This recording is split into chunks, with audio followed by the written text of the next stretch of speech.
শারদীয় দুর্গোৎসব উপলক্ষে নানা প্রতিমায় সরস্বতীকে চিত্রিত করলেও এবার খোদ ভারতে ব্যক্তি মানুষের প্রতিকৃতির মূর্তি গড়ে হইচই ফেলে দিয়েছে পশ্চিমবঙ্গের বাঙালিরা।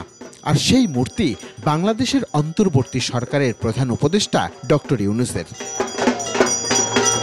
দেশে দেশে ট্রল স্যাটায়ারের মাধ্যম হিসাবে রাষ্ট্রপ্রধানদের নিয়ে ভিন্ন রকম উপস্থাপন থাকে, তাতে কখনো হিরো কখনো ভিলেন হিসেবেও তুলে ধরা হয়। তবে ডক্টর ইউনূসকে কেন অসুর অর্থাৎ ভিলেন রূপে হাজির করল ভারত? আমাদের প্রতিবেশী রাষ্ট্র যারা এটা করছে তাদের বিপক্ষে এই সরকারের অবস্থান তারা মনে করে বলেই তাকে ভিলেন হিসেবে উপস্থাপন করছে।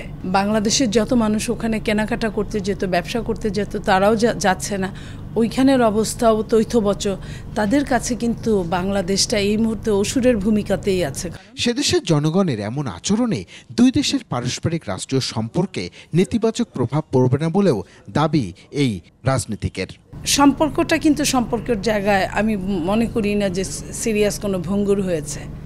এটা তারা যেভাবে দেখে। তবে বাংলাদেশের ওনারা সমালোচনার জায়গায় সমালোচনা করছে, কিন্তু সম্পর্কের জায়গায় সম্পর্কটা ঠিকই রাখছে। তবে এমন কাজকে ন্যাক্কারজনক উল্লেখ করে প্রতিবাদ জানিয়েছে বাংলাদেশের হিন্দু ধর্মাবলম্বী রাজনৈতিক সংগঠন। তারা বলছেন এটা রীতিমতো ধর্ম অবমাননা।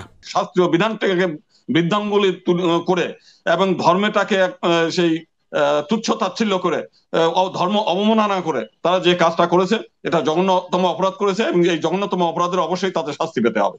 ডক্টর ইউনূস ভারতের ব্যক্তি কিংবা ভারতের ক্ষেত্রে কোনো হস্তক্ষেপ না করার পরেও কেন এমন আচরণ তা নিয়েও প্রশ্ন তোলেন এই নেতা।